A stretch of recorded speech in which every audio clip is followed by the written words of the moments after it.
consistency can be had in like your efforts and your training and your work, but there's inconsistencies throughout life you can't control. No. And I'll add a fourth one on. The client actually has to follow the program. So, Exactly. None of this even matters if you give someone a diet they absolutely hate. If you tell somebody to eat tilapia and green beans, which I've done to get ready for a bodybuilding show for like 8 weeks, nothing's worse than eating tilapia or cod and green beans for breakfast. It worked. Like I lost 25 pounds and I placed top 5 out of like 70 guys, but it's not something that like normal people would want to do. So it's like, we could be like, all right, this is what I find to be the best thing for people. But then your client's never actually doing it. Then it's the absolute worst thing for them. So you have to work with what the client's willing to do and then try to mold them, like drive them down the pathway that's going to get them to success over time. But it's, again, I lost education, nutritional literacy, becoming subconsciously or unconsciously competent, and it's turning it into a lifestyle that then is fun for them. It doesn't feel like a part-time job. Yes. And that's the thing that I always stress. That's one of the reasons why I don't like that ultra low carb is because what my argument is it's not sustainable. So like what you were saying, the tilapia every day is not sustainable. Yeah. It'll work, but you got to try to get people on something like they can do and continue on and not feel like they've been led down a path of like misery, right? And then they just give up and start going out and chowing down everything because they've been so deprived or whatever the case may be, you know? And so that's also, I don't think people realize the task that is given to an like a true trainer that does diet and training and what all goes along with that. Because to retain people, you have to show results, right? And people have to also do what you tell them to do, like you just said, and they're not going to do shit if they don't like what you're giving them. That's right. And you have to, like, when you're at the elite level of programming and coaching, you also have to look to the future and plan for things because you have to have a flexible and fluid mindset because you cannot equate for that person's psychology, their emotions, their mentality, and all that. And their bodies are going to change over this process. So what worked initially might be completely different in the middle and might again be completely different at the end. So one of the hardest parts is the exit strategy, right? So like I had one of my female clients here, she's 102 kilos. She had Hashimoto's and she just could not, like we couldn't get it off her. And I'm going to tell you what I did. And people are going to complain when you do a snippet of this. They're going to go, oh, that's too low. I put her on 900 calories and she did 900 calories for 13 months. And people will go, oh, you can't do that because you shouldn't go below 1,200 calories. Well, you shouldn't be giving blanket statements out because you know what happened? She went from 102 to 64 kilos. Wow. And during the process, she trained like an animal, felt amazing. It's basically almost all protein diet. She was able to stay on track. But the problem is when you do something that extreme, and that's not something that I would tell like normal trainers to do. Like I have the credentials to do things like that.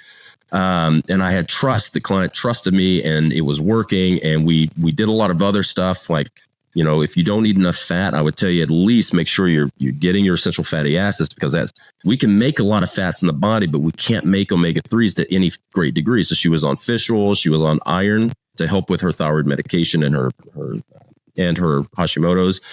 She was on a really high-powered multivitamin, multi-mineral, and I made sure to stay on top of her getting her fluids in, and she crushed the veggies like 14 servings of veggies a day. So it was basically just all lean proteins and veggies, fish oil, iron, and a multi-nutrient blend. Boom, done. About 13 months in, she starts feeling hungry. I'm like, all right, now that you're feeling hungry, we need to reverse out of this. And this is the thing that people have to remember. If you're going to do some type of extreme thing and that worked for that person, you have to start early of telling them that we have to back out at some point, because if it's the only thing that's ever worked for them, they're going to want to stay on that forever. So you've got to periodize and plan ahead of how we're going to pull out of this and start kind of reinforcing that every single session that, okay, we're going to start adding more fruit. We're going to start adding more carbs. We're going to start, don't be afraid of it. We're going to add a little bit and we're going to start backing out of this until we get you to a livable calorie allotment and a livable lifestyle. Absolutely. I love it. I love it. This is such good because a lot of people, they don't get into diet like this on podcasts or their own channels or anything. And this is such good. I didn't know we were going to go this route, but this is really good. It's awesome. So you can tell me whatever you want to, baby. Yeah, no shit. This is great. I wasn't expecting it. I love it. But now we are going to talk about what I told you I want to talk about because go ahead. I'm gonna Kanye West you real quick because I just thought of this. Yeah. Right before we got on, and this is the problem is that again, trainers waffling on, repeating things that other people are saying, and it's like if you're following the wrong people, you're going to say dumb shit. So a trainer I know posted a picture of I don't know, some Insta celebrity trainer or whatever.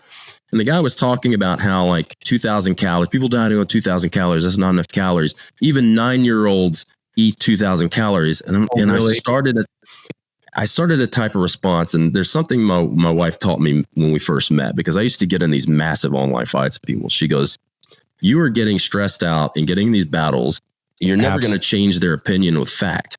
So you might as well just not do it at all. And I was like, you know what? You're right. I'm not going to waste my time. So I started typing and then I was stopped. And I got off because I was going to tell him, absolutely, you saying that like 9-year-olds need 2,000 calories is because a 9-year-old is growing. Oh, shit. That doesn't mean an adult needs to have that. That's going to be dependent on your lean body mass, your activity levels, male or female. It's going to different pathologies you make. It's going to, you can't make blanket statements like that. It's the equivalent of saying everybody should have a really nice deep squat because a big-headed baby that's orthopedically built to squat deep. Well, a baby can squat deep. You could squat deep at some point. I'm like, yeah, but your head's not as big in relation to your body as it was back then. Shit. Let's not take stupid things and try to associate them with other things because it's just misleading the general public. And that was a trainer that should know better. Absolutely. And that's so idiotic. So here, okay. Because and this is where I want to transition to because I want to talk to you about cardio. But here, let me say this.